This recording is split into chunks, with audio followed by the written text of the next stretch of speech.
નમસ્કાર દર્શક મિત્રો, કરંટ ટોપિકમાં હું પીનલ આપનું સ્વાગત કરું છું। વૈશ્વિક અર્થતંત્ર સામે ટ્રમ્પનો જે પડકાર સામે આવી રહ્યો છે તેને લઈને આજે વાત કરી રહ્યા છે ને ઘણા સમયથી ભારત અને અમેરિકા વચ્ચે જે ટેરિફને લઈને વિવાદ ચાલી રહ્યો છે, ત્યારબાદ હવે નવો વિવાદ કે જેમાં ટેરિફ અંગે સુપ્રીમ કોર્ટના આંચકા બાદ ટ્રમ્પનો ખતરનાક પ્લાન સામે આવી રહ્યો છે।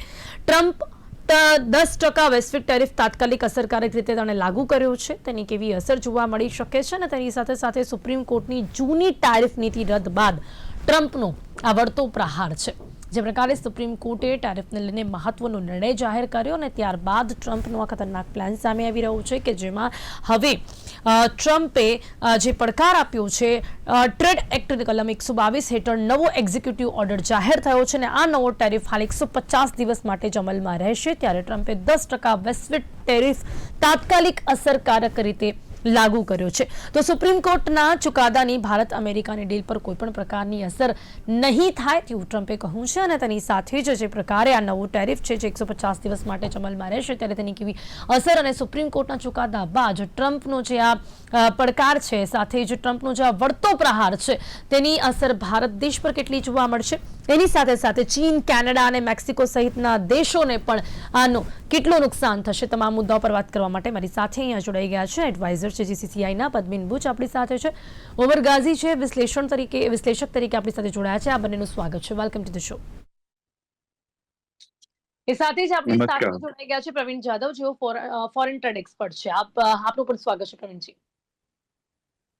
સૌથી પહેલા છે ને આજે ખાસ વૈશ્વિક અર્થતંત્ર ની સામે જે ટ્રમ્પનો આ વળતો પ્રહાર જોવા મળી રહ્યો છે, આ તમામ જે સમગ્ર મુદ્દો છે તેને સમજવાનો આપણે એક વખત પ્રયાસ કરીશું। તો એક વિશ્લેષક તરીકે સૌથી પહેલા ઓમરજી, આપનું શું માનવું છે આ જે પ્રકારનો નિર્ણય લેવામાં આવ્યો છે જેમાં ટેરિફ અંગે સુપ્રીમ કોર્ટના આંચકા બાદ ટ્રમ્પનો આ જે પ્લાન છે તે ખતરનાક કહી શકાય છે?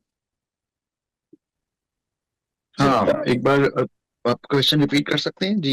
उमर जी, जो ये डिसीजन लिया गया है, मतलब टैरिफ को लेके सुप्रीम कोर्ट ने जो निर्णय लिया उसके बाद ट्रम्प का जो ये डिसीजन है वो कहीं ना कहीं खतरनाक कह सकते हैं। जिस तरह से इमरजेंसी वैश्विक टैरिफ 10% लगा दिया गया है, तो कहीं ना कहीं हम कह सकते हैं कि ट्रम्प का ये खतरनाक प्लान है सुप्रीम कोर्ट के डिसीजन के बाद। जी, सबसे पहले हमें समझना होगा कि यहाँ पर सिचुएशन इंडिया के लिए क्या बन रही है और किस तरह इंडिया को रिएक्ट करना चाहिए। पहले ट्रम्प ने जो है अपनी जो एग्जीक्यूटिव अथॉरिटी थी उसको ओवररीच किया और 18% का उन्होंने टैरिफ लगाया, जो सुप्रीम कोर्ट ने स्ट्राइक डाउन कर दिया। अब उसके बाद अपना डिफेंस के लिए उन्होंने ये कहा कि अगर हम इंडिया पर या किसी एक कंट्री पर 18% टैरिफ नहीं लगा सकते तो उन्होंने जितनी भी इंपोर्ट हो रहे हैं गुड्स यूएस में उसके ऊपर सबके ऊपर उन्होंने एक ब्लैंकेट 10% टैरिफ लगा दिया, लेकिन अभी भी वो भी सुप्रीम कोर्ट ने उसको अपहोल्ड नहीं किया है। तो अभी बेसिकली अनसर्टेनिटी बनी हुई है, क्योंकि अभी ट्रम्प जो इस बार आए हैं, सेकंड जो टर्म है उनका, वो आइडियोलॉजिकल नहीं है, it is mostly based on how much money he can make. तो उसके फ्रॉम अदर कंट्रीज, तो he is trying very hard और उनका एक मैजिक वर्ड है टैरिफ, जिससे वो कोशिश कर रहे हैं कि यूएस की इकोनॉमी को किसी ना किसी तरीके से बढ़ाया जाए। लेकिन इसमें एक चीज समझने वाली है कि आप सिर्फ टैरिफ वर्ड को यूज करके अपनी जितनी आपकी पार्टनरशिप्स हैं या जो फ्रेंडशिप्स हैं, पॉलिटिकल फ्रेंडशिप्स हैं, उनको आप डिस्ट्रॉय नहीं कर सकते। और यही चीज सुप्रीम कोर्ट ने भी उनको बताई। अब सबसे बड़ी बात है कंफ्यूजन। जियोपॉलिटिकल टेंशंस में कभी भी कंफ्यूजन आपको पैदा नहीं करना चाहिए दूसरी कंट्रीज के लिए। अब हमारे पास 3 फिगर्स हैं। पहला था मोस्ट फेवर्ड नेशन का जो टैरिफ था baseline 3.5%, that is one figure, जिसमें इंडिया उसका पार्ट था। नंबर 2, उन्होंने 18% टैरिफ लगा दिया, जो अभी भी अनसर्टेनिटी है कि सुप्रीम कोर्ट ने उसको स्ट्राइक डाउन कर दिया। नंबर 3, अब उन्होंने 10% लगा दिया है, जो अब ये नहीं पता कि वो मोस्ट फेवर्ड नेशन के साथ जुड़कर 10 + 3.5 13.5% है या 10 है या 18 या कितना है, कोई नहीं जानता।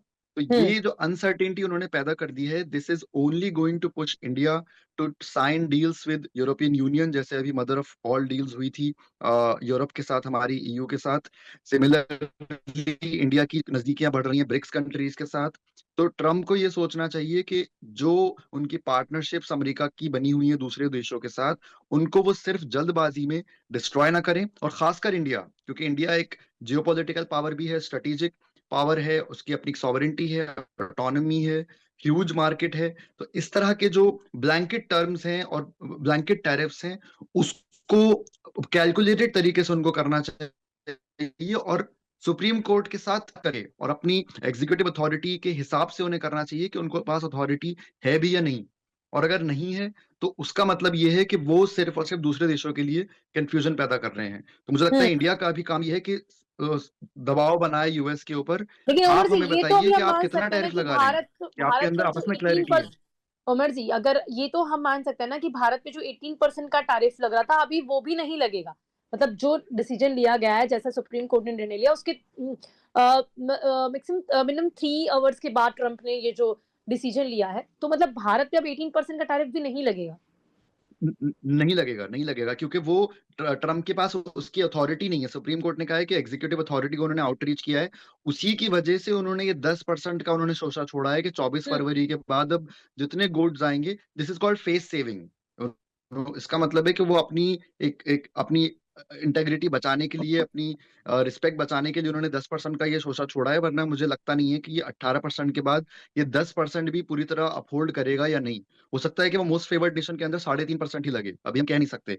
लेकिन ये 18% बिल्कुल बेबुनियाद है, और हम नहीं कह रहे हैं, ये तो वहां की सुप्रीम कोर्ट कह रही है। तो ये एक बहुत बड़ा फैसला है वहां जी। की सुप्रीम कोर्ट का। और अब उनको क्लैरिटी देनी होगी अमेरिका की सरकार को, आपस में बातचीत करके सुप्रीम कोर्ट से, कि वो हम्म। दूसरे देशों पर, खासतौर पे भारत पे, कितना एक्चुअल टैरिफ कितना है।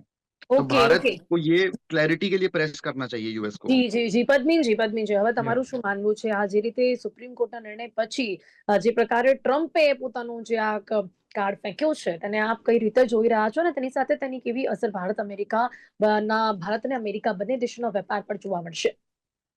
હવે આપણે જે વાત કરીએ એ પ્રમાણે આ એટલું ફ્લુઇડ સિચ્યુએશન છે. I think every 2 hours or every 5 hours situations are changing. Hmm. પરિસ્થિતિ બદલાયા કરે છે. અને it's a major thing because અમેરિકામાં એટલું ગમે તે તો માનો કે નામનો ગમે કે ના મને, અમેરિકા આજે સ્ટીલ સુપર પાવર છે. હમ. અમેરિકાને જો છીક આવે ને તો આખી દુનિયાને શરદી થઈ જાય એવું છે. એટલે એ હમ. આપણે માનીને ચાલવાનું કે સુપર પાવર તો છે જ. હવે હમ. ટ્રમ્પની સ્ટાઇલ એવી છે કે there is a method in is madness. એને હમ. જ્યારે આ ટેરિફ નાખી ત્યારે એને ખબર જ હતી એમને કે આ પ્રોબ્લેમ થવાનો છે. કારણ કે એ લો એવું કહેતો જ નથી કે તમે કરી શકો આ બધું. 1977 ઇમરજન્સી ઇકોનોમિક પાવર લો જે છે, જેને સુપ્રીમ કોર્ટે, અમેરિકન સુપ્રીમ કોર્ટે આપ્યું છે ટાઈમ, એની નીચે આવું કરી શકે નહીં. ને ડોનાલ્ડ ટ્રમ્પને ખબર બી હતી આવું થવાની શક્યતા છે, પણ he went ahead with that. બરાબર છે. એમના પોતાના 2 જજીસ હતા, એમના પોતાના એપોઇન્ટ કરેલા હતા, એને આધાર હતો કે કદાચ આ 2 કરી શકશે.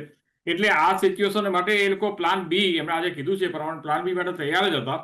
હવે એનો જે બીજો એક્ટ છે અંડર, કે under section 122 of 1974 act, Trump food impose 15% tariff on goods. જે દેશો સરપ્લસ કરે, સરપ્લસ એટલે કે જેમાં અમેરિકાનો એક્સપોર્ટ ઓછું છે, એ કન્ટ્રી, આપણે ઇન્ડિયા ધારો કે ઇન્ડિયા છે એ સરપ્લસ છે અમેરિકા સામે આજની તારીખે, જે ટ્રમ્પને ગમતું નથી. એટલે આપણે વધારે એક્સપોર્ટ કરીએ છીએ અને ઇમ્પોર્ટ ઓછું કરીએ છીએ અમેરિકામાંથી. એવા બધા કન્ટ્રીઝ ઉપર અમેરિકન ગવર્મેન્ટ આ ટ્રેડ લોની અંચર ટેરિફ ઇમ્પોઝ કરી શકે એમ છે. અને એને આધારે જ એણે આજે 10% કર્યું છે. આપણે જે મિસ્ટર ઉમર કીધું એ પ્રમાણે મંગળવારથી લાગુ થવાની છે. ઇટ ઇઝ સ્ટાર્ટિંગ ફ્રોમ મંગળવારથી એની અંદર એણે ઇમ્પોઝ કરેલું છે. એટલે આ તો તૈયારી જે હતી જ એનું. બીજી વસ્તુ એ છે અગત્યની કે આ જે સુપ્રીમ કોર્ટનું જે ડિસિઝન છે, એમાં બધા ઇન્ડસ્ટ્રીને બધા પ્રોડક્ટ કવર થતા નથી. ઓકે, ફોર એક્ઝામ્પલ એલ્યુમિનિયમ છે, સ્ટીલ છે, ટુ સમ એક્સટેન્ટ સોલર પેનલ છે. આ બધા ઇન્ડસ્ટ્રી એવા છે પ્રોડક્ટ કે જે સુપ્રીમ કોર્ટના જજમેન્ટની અંદર આવતા નથી. એટલે એ લોકો તો ઓલરેડી એક્ઝમ છે જ. બરાબર છે. અને ત્રીજી વસ્તુ એ કહીશ કે સુપ્રીમ કોર્ટે કીધું કે આ તમે ટેરિફ ના લઈ શકો, અને વાત સાચી છે, ટ્રમ્પ ગવર્મેન્ટે એનો નિર્ણય લેવો પડશે, ઇમ્પોઝ કરવું પડશે. પણ સુપ્રીમ કોર્ટે એવું કીધું નથી કે તમે આનું રિફંડ માટે શું કરશો. Billions of dollars and rupees are to be refunded. એ જો ખરેખર ઇમ્પ્લિમેન્ટ કરે, એને મારે સુપ્રીમ કોર્ટે બહુ ચોખ્ખું કીધું છે કે we will not go into that. કારણ કે ઇટ્સ અ મેજર કેઓસ. આ છે ને બહુ મોટો કેઓસ થવાનો છે, અને આવનારા દિવસોમાં ખ્યાલ આવશે કે શું થઈ શકે આમાં. ખરેખર બધાને જો પૈસા આપવાના આવે ને તો કોઈ જાતનો મેળ પડે એમ છે જ નહીં. આ ત્રણ વસ્તુ અગત્યની છે. પ્લાન બી તૈયાર જ હતો એટલે આપણે નાખ્યું છે. અને as per as on today, as per the law, એ લોકો ઇમ્પોઝ કરી શકે છે જે લોકો ટ્રેડ સરપ્લસ છે. અને ઘણા કન્ટ્રી છે કે જે લોકો ટ્રેડ સરપ્લસ રાખે છે. અને ત્રીજી વસ્તુ એ કે રિફંડ મળવાની આશા હમણાં કોઈ રાખવી નહીં. એટલે આખા વસ્તુમાં શું નિષ્કર્ષ એ થયો કે ઇન્ડિયા જેવા કન્ટ્રીએ, ભારત જેવા કન્ટ્રીએ એ પોતાનો ચાર્ટ ચાલુ રાખીને આ વસ્તુ આગળ પાછળ થવાની છે માનીને પોતાની આખો અનોખ એવન્યુ ઊભો કરવાનું છે. યુરોપ જોડે એફડીએ કર્યું છે એને બીજા કરવા પડશે. અમેરિકાનું તો આવું આગળ પાછળ ચાલ્યા જ કરવાનું છે. એટલે આજની તારીખે બિઝનેસ ઇન્ડસ્ટ્રીને ઓફકોર્સ ગવર્મેન્ટ ઓફ ઇન્ડિયાએ એ ધ્યાન રાખવું પડશે કે એમાં આગળ પાછળ થવાનું છે, પણ આપણે આપણો રસ્તો અલગ ચાર્ટ આઉટ કરવો પડશે, જે આપણે કરી રહ્યા છે. જી જી, હજી પણ સવાલ એ છે કે પ્રવીણભાઈ, ચલો આમાં પદ્મિનભાઈએ જે વાત કરી તે વાતને આગળ વધારતા સુપ્રીમ કોર્ટ, એટલે અમેરિકામાં સુપ્રીમ કોર્ટે જે નિર્ણય લીધો છે, હવે એમાં જે ટ્રમ્પે કહ્યું, ટ્રમ્પનું જે નિવેદન છે કે ભારત દેશની સાથેની વેપાર નીતિ પર કોઈ અસર નહીં થાય. અમે વડાપ્રધાન નરેન્દ્ર મોદીના તમને વખાણ કર્યા, પણ એની સાથે તમને એ પણ કહ્યું કે કોઈ પણ પ્રકારના ટેરિફમાં પરિવર્તન નહીં આવે, જે છે એ જ રહેશે. તો આને આપણે કેવી રીતે હવે જોઈ શકીશું કે ક્યાંક આ પ્રકારનો નિર્ણય અને ક્યાંક એક પ્રકારે ટ્રમ્પનું આ નિવેદન કે કોઈ પણ પ્રकारનું परिवर्तन व्यापाરમાં नहीं જોવા મળે, टेरिफ नीतिમાં नहीं જોવા મળે? देखिए, पहले तो ये जो टैरिफ की बात होती है उसके पहले मैं ये कहना चाहता हूँ कि कोई भी अमेरिका ही कंट्री था जिन्होंने फ्री ट्रेड जो प्रमोट किया था. इनिशियल जो general agreement of tariff and trade हो गया और डब्ल्यूटीओ का जो एस्टेब्लिशमेंट हुआ था उसके मेजर रोल यूएस का था. तो यूएस तब चाहता था कि देशों में फ्री ट्रेड वो क्यों जरूरी है, क्योंकि इसके पीछे एक इकोनॉमिक्स है कि जिस कंट्री में जिस वस्तु और सेवा का उत्पादन करने में खर्चा कम होता है वो देश वो वस्तु और सेवा का उत्पादन करे और वो एक्सपोर्ट करे, और जो चीजें हमारे देश में अच्छी नहीं बनती है उसका इंपोर्ट करे. तो यूएस में आप देखते हो कि मैन्युफैक्चरिंग कॉस्ट ज्यादा है, इसलिए वो बहुत सारे देशों से अभी भी इंपोर्ट कर रहा है और मेजोरिटी इंडिया से हम इंपोर्ट कर रहा है. और स्पेसिफिकली इन्होंने जो भी ड्यूटीज बढ़ाई थी तो that was under international emergency economics power act. तो वो जो ये एक्ट है इट इज ओनली इमरजेंसी, कुछ सिचुएशन हो उसी समय लिया जाता है. और मैंने बहुत ही बार ये आर्गुमेंट दिया था कि कोई भी चीज करने के पीछे एक लीगल बैकग्राउंड होना चाहिए, और वो उन्होंने चेक नहीं किया था. और इतना इजीली, क्योंकि आपने यूरोपियन यूनियन के साथ का हमारा नेगोशिएशंस देखे होंगे तो it took lot of time, मतलब 10 साल लगे नेगोशिएशंस करने में. और जो हमारा अभी नेगोशिएशंस थे इट वाज आई थिंक हमने बहुत जल्दी वो नेगोशिएशंस किया और 18% का किया. और वो जो उनका स्टेटमेंट आ रहा है कि 18% ही रहेगा, but I don't think so it will be applicable, क्योंकि वहाँ के सुप्रीम कोर्ट ने ही बोल दिया है कि जो भी ये उन्होंने टैरिफ लगाया इट इज नॉट लीगल. और ऑब्वियसली कोई भी टैरिफ आपको चेंज करने के लिए, जैसे इंडिया में भी हम कस्टम ड्यूटी चेंज करते हैं तो we are taking the approval of our जो लोकसभा राज्यसभा में हम अप्रूवल लेते हैं, और जब बजट में भी जब हम प्रेजेंट करते हैं तो उसके अप्रूवल के बिना हमने देखा तो उसको अपने गवर्नमेंट से तो अप्रूवल लेना चाहिए था जब भी ये टैरिफ चेंज हो रहे हैं. तो मुझे ऐसा लग रहा है, क्योंकि देखिए हर बार उनका प्लान बी, जैसे बताया कि प्लान बी रेडी है, बट वो प्लान बी भी लीगली अलाउड होना चाहिए. और जितने भी ट्रेड डिस्प्यूट्स होते हैं, लेकिन जी, अगर लीगली यहाँ पर बात करें तो जैसा कि अभी जो ट्रम्प ने किया है ना उसमें सेक्शन 122 ये अमेरिका के ट्रेड एक्ट ऑफ 1974 के नाम का एक कायदा है जिसके अनुसार वो ऐसा कर सकते हैं कि अगर उनके देश में अचानक ही कुछ भी बिजनेस रिगार्डिंग कोई भी आर्थिक संकट अगर खड़ा होता है तो उनको ये अधिकार है कि वो इमरजेंसी आयात पर टैरिफ लगा सकते हैं. बट वो अधिकतम 150 दिनों तक ही चलेगा. हाँ जी, हाँ, बिल्कुल. हाँ. क्योंकि वो लॉन्ग टर्म के लिए नहीं लगा सकते. देखिए डब्ल्यूटीओ जो है वो उसमें ये प्रोविजंस है कि आपके देश का कोई भी सपोज कोई भी इंपोर्टेड चीजें आने से वजह से आपके जो इंडस्ट्री है उसमें निगेटिव इम्पैक्ट पड़ रहा है, या आपका जो भी देश के ऊपर कुछ निगेटिव इम्पैक्ट्स पड़ रहे हैं ट्रेड से, तो उसके अंतर्गत आप रोक लगा सकते हैं, या उस ट्रेड के ऊपर आप ज्यादा टैरिफ या शुल्क लगा सकते हैं. बट उनको वो प्रूफ करना पड़ेगा. आपने बोल दिया कि नहीं हमारे देश के अमेरिका फर्स्ट, या जो उनके स्टेटमेंट्स है कि नहीं इंडिया के साथ हमें ट्रेड डेफिसिट ज्यादा है, बट अल्टीमेटली उसका इम्पैक्ट उनकी इंडस्ट्रीज पे जो वो स्टेटमेंट बोल रहे हैं कि निगेटिव हो रहा है, उनको पहले प्रूफ करना पड़ेगा.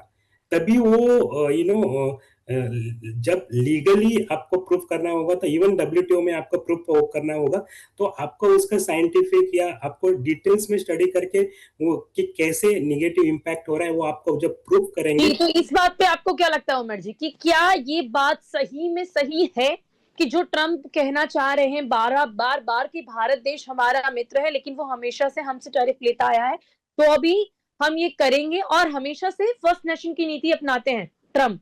इनफैक्ट उन्होंने जो ये डिसीजन सुप्रीम कोर्ट ने लिया है उस पे भी उन्होंने ये कटाक्ष किया है कि ये भी गलत है और उन्होंने कहा है कि जो भी जज हैं उनमें सही काम करने की हिम्मत नहीं है, देश के लिए वो हमेशा जो करते हैं वो सही है। तो जैसा कि अभी प्रवीण जी ने कहा कि उन्हें ये प्रूव करना रहेगा, तो आपको आपके विश्लेषण से क्या लगता है कि इज इट राइट कि सही में क्या ट्रम्प जो करना चाह रहे हैं वो अपने देश के लिए करना चाह रहे हैं क्योंकि वो हमेशा से फर्स्ट नेशन की नीति को अपनाते हैं? देखिए, जैसा अभी मेरे मित्र ने भी कहा कि उन्हें पहले प्रूव करना पड़ेगा, तो मुझे लगता है कि जो टैरिफ्स का जो बेसिक आइडिया है वो हम ये कह सकते हैं कि कहीं ना कहीं एक कंट्री की जो कूटनीति है, जो आर्थिक व्यवस्था है, उसको हेल्प करता है कहीं ना कहीं। लेकिन उसको उसके पीछे बहुत लंबा एक लीगल प्रोसीजर होता है, जो जैसा कि उन्होंने कहा कि उसको प्रूव करना पड़ता है आपको। रही बात भारत के साथ, तो भारत जो इतनी बड़ी मार्केट है, यहाँ से जब गुड्स जाते हैं यूएस में और वहां पर वो बिकते हैं, लेकिन जब ट्रम्प जिस तरह के टैरिफ्स लगाना चाह रहे हैं, अगर वो इंपोर्ट कम हो जाते हैं या बंद हो जाते हैं, तो वहां का जो कंज्यूमर है उसका नुकसान है। क्यों? क्योंकि जो वहां की इंडस्ट्रीज हैं, वहां का जो स्किल्ड वर्कफोर्स है यूएस का, वो कहीं ज्यादा महंगा है। तो अभी जब वहां पे अगर सिर्फ आप सेल्फ जो आप गुड्स बना रहे हैं, अगर वही आप सिर्फ खरीदना चाह रहे हैं किसी तरह, तो वहां का जो कंज्यूमर है ये उसके खिलाफ है। कहने को आप ये कह सकते हैं कि एज अ प्रिंसिपल कि भाई हम लोकल इंडस्ट्रीज को सपोर्ट करना चाह रहे हैं, लेकिन लोकल इंडस्ट्री एक दिन में या एक महीने में या एक साल में खड़ी नहीं होती है। और जिस तरह से इंडिया से जिस मात्रा में, जिस क्वांटिटी में गुड्स जा रहे हैं यूएस में, उसको राइवल करने के लिए जो यूएस में इंडस्ट्री की जरूरत है, उसमें अभी दसियों साल लग जाएंगे। और उतने दसियों साल में जो वहां का कंज्यूमर है वो सफर करेगा। जो चीज उसको $5 की मिल रही है वो उसको $50 की खरीदनी पड़ेगी। तो ये जो कैलकुलेशन है वो शायद ट्रम्प नहीं कर रहे हैं कि वो लॉन्ग टर्म अगर बहुत ज्यादा सोच रहे हैं, तो आपको थोड़ा शॉर्ट टर्म भी सोचना होगा। आपको सोचना होगा कि आप धीरे धीरे, अगर आपको कोई काम करना भी है, आप 3.5% से 4.5% कर दो, 5% कर दो, तो ठीक है, आपकी लोकल इंडस्ट्री को भी आप सपोर्ट कर रहे हो और इंडिया से जो गुड्स आ रहे हैं उसको थोड़ा टैरिफ थोड़ा सा बढ़ा रहे हो। लेकिन वो एक लूज कैनन की तरह he is just firing away in all directions, which is showing कि it is not in the interest of the American people also। India की तो आप बात रहने दीजिए, अगर आप अमेरिका फर्स्ट की भी बात कर रहे हैं, तो इतना आपको कैलकुलेशन करना पड़ेगा कि क्या हमारी लोकल इंडस्ट्री इंडियन गुड्स की क्वांटिटी को राइवल करने के काबिल है अभी या नहीं। और उसका आंसर सीधा सीधा है नो, इट इज नॉट।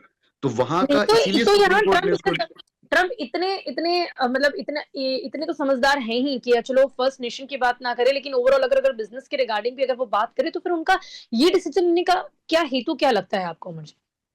इसका रीजन है, इसका obviously he is one of the best businessman. In fact वो पॉलिटिक्स को भी बिजनेस की तरह ही लेते हैं। और जिस तरह वो डील्स क्रैक करते हैं, वो कतार जाते हैं, वो दूसरे देशों में जाते हैं, अपनी आइडियोलॉजी से भी वो कॉम्प्रोमाइज कर रहे हैं अभी अपने सेकंड टर्म में।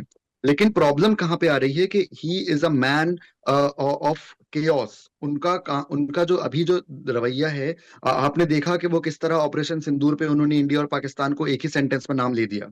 अगर आप देखें तो ऑब्वियसली उनमें इतनी समझ है कि कश्मीर के ऊपर इंडिया पाकिस्तान लड़ते रहते हैं और बच्चों की तरह मैंने उन्हें अलग करवा दिया। जबकि पाकिस्तान के साथ उनका जो रिश्ता है अमेरिका का, वो कितना डिफरेंस है 9/11 से लेके सब चीज। और इंडिया के साथ उनका रिश्ता आईटी और सिलिकॉन वैली कितना डिफरेंट है। तो उन्हें इतना नुआंस रखना चाहिए था, उन्होंने नहीं रखा। तो विच शोज कि actually when he is saying things right now, वो सुप्रीम कोर्ट भी इस बात को नोटिस कर रहा है कि there are lot of numbers he is throwing out of spite, and it is just coming on top of it from top of his head, which is creating a problem for the American people।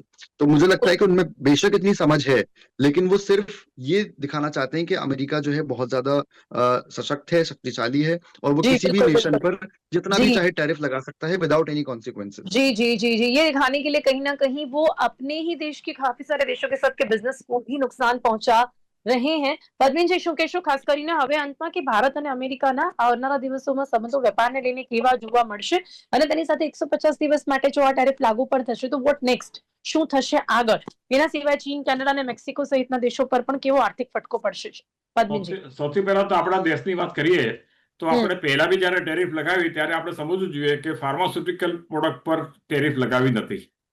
એટલે જ્યારે mister ઓમરે કીધું કે અમુક વસ્તુની અમેરિકાને જરૂર છે, mister Trump he knows કે what is doing, he wants to pressurise two gate sum other business, બીજું વસ્તુ કરવા માટે એ ટેરિફનો કાયદો. પણ ફાર્માસ્યુટિકલ પર 1% ટેરિફ લગાવી નથી, કારણ કે આપણી જે જેનરિક ફાર્માસ્યુટિકલ જાય છે એ સરસ અને સસ્તી, જે અમેરિકા કોઈ બી લોકોને મોંઘી દવા ખરીદવી ના જોઈએ, એ પૈસા ખર્ચવા તૈયાર નથી, સારી મળતી હોય તો.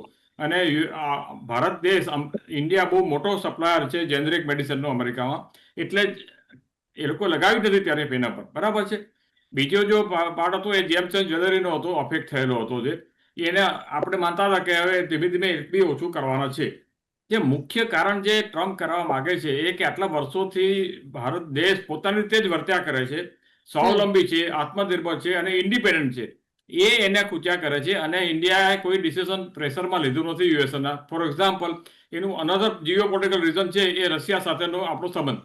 ઓકે, હવે રશિયા સાથેનો આપણો સંબંધ 30 વર્ષ જૂનો છે, મે બી મોર.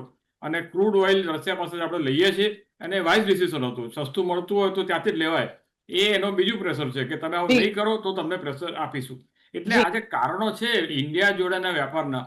ત્રીજું કારણ એ છે કે એમને ભારતના માર્કેટમાં ડેરી અને કૃષિ એગ્રીકલ્ચરમાં બહુ મોટો રસ છે.